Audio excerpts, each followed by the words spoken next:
കൊണ്ടല്ല, അവർ വന്നിരുന്ന അന്ന് മുതൽ ജോലിയിലാണ്. ഒരു മാസം വെക്കേഷൻ കിട്ടിയ നാട്ടിൽ പോകും.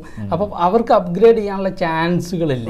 ACCA കോഴ്സുകളുണ്ട്, CMA ഉണ്ട്, CPA ഉണ്ട് കോഴ്സുകൾ. അപ്ഗ്രേഡ് ചെയ്ത് നിങ്ങൾക്ക് CFO ഫൈനാൻസ് മാനേജറൊക്കെ ആവാൻ പറ്റും. ബേസിക് ലെവലിൽ തുടങ്ങുന്ന ആളുകൾക്കാണെങ്കിൽ പ്രാക്ടിക്കൽ അക്കൗണ്ടിങ് ട്രെയിനിങ്സ് കൊടുക്കുന്നുണ്ട്. VAT, കോർപ്പറേറ്റ് ടാക്സ് എല്ലാം സിലബസിലുണ്ട്. ഇനി മാനുവൽ അക്കൗണ്ടിങ് അറിയാത്ത ആളുകളാണെങ്കിൽ ആദ്യം മാനുവൽ അക്കൗണ്ടിങ് പഠിപ്പിച്ചിട്ടാണ് നമ്മൾ കമ്പ്യൂട്ടറൈസ്ഡ് പഠിപ്പിക്കുന്നത്. അതല്ലാന്നുണ്ടെങ്കിൽ ഓട്ടോമാറ്റിക്കലി നമ്മളിങ്ങനെ നിൽക്കും.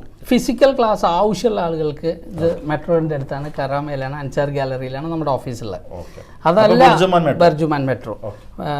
നമ്മളെ കയ്യിൽ ഓൺലൈൻ പ്രോഗ്രാംസ് ഉണ്ട്. നമ്മളുടെ പേരിൽ നമ്മുടെ മനോജ് CPA എന്ന് പറഞ്ഞൊരു മൊബൈൽ ആപ്പ് തന്നെ ഉണ്ട്. ആ ആപ്പിൽ നമ്മൾ റെക്കോർഡ് ആപ്പിലുണ്ട്.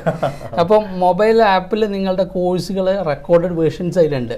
നിങ്ങൾ നമ്മളെ സ്റ്റുഡൻ്റ് ആയിക്കഴിഞ്ഞാൽ നിങ്ങൾക്ക് ലോഗിൻ ID കിട്ടും. അതിൽ നിങ്ങൾക്ക് ഓൺലൈൻ ആക്സസ് കിട്ടും. അപ്പോൾ വീട്ടമ്മമാർക്കെല്ലാം ഒരു പക്ഷേ അത് വലിയ ഹെൽപ്ഫുൾ ആയിരിക്കും. അതേപോലെ വേറെ ജോലി ചെയ്യുന്നവർക്കും. ഇതൊക്കെ ഇപ്പോൾ നമ്മളെ സ്റ്റുഡൻസ് ആണല്ലേ. അതെ.